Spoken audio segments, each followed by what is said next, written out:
Ça chauffe au Conseil de Paris. Ce mercredi 13 octobre, l'élu communiste et adjoint d'Anne Hidalgo, Liane Brossard, a demandé à Rachida Dati de se taire alors qu'il était en train de répondre à une question d'un élu socialiste.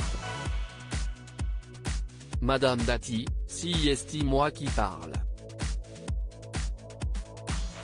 Et en l'occurrence, même quand j'étais professeur à Sarcelles, les élèves se taisaient, donc vous allez faire pareil, a-t-il lancé à l'élu de droite, avant d'ajouter par la suite, tout le monde sait dès l'âge de 8 ans que quand on parle, on n'interrompt pas.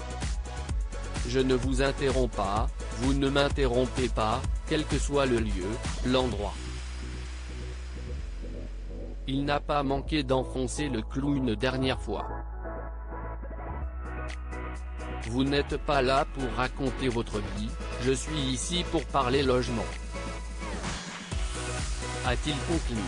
Quelques heures après, Liane Brossard a maintenu ses propos sur Twitter. Même quand j'étais professeur à Sarcelles, les élèves se taisaient. Je maintiens mes propos. Car ils avaient, eux, une certaine idée du respect et de l'écoute. Ne déplaise à la droite parisienne qui coupe en permanence la parole et transforme nos débats en pugilat, a-t-il écrit. Des propos qui ont particulièrement fait réagir la classe politique de tous bords, sur fond d'accusations de mépris de classe.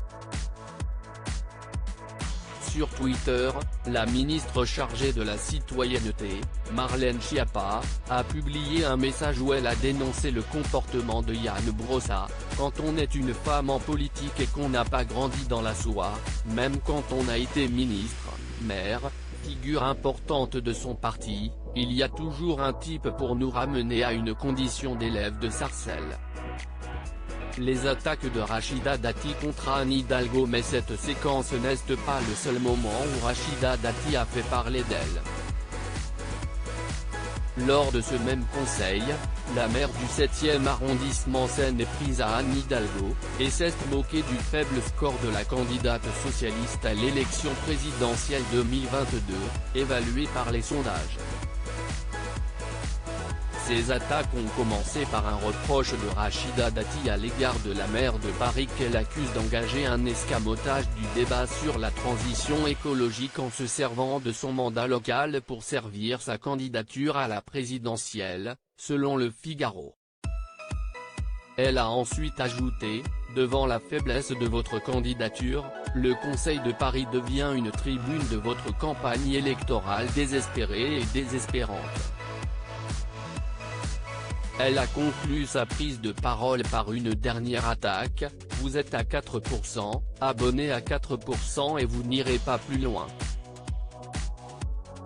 La campagne présidentielle promet d'être longue au Conseil de Paris.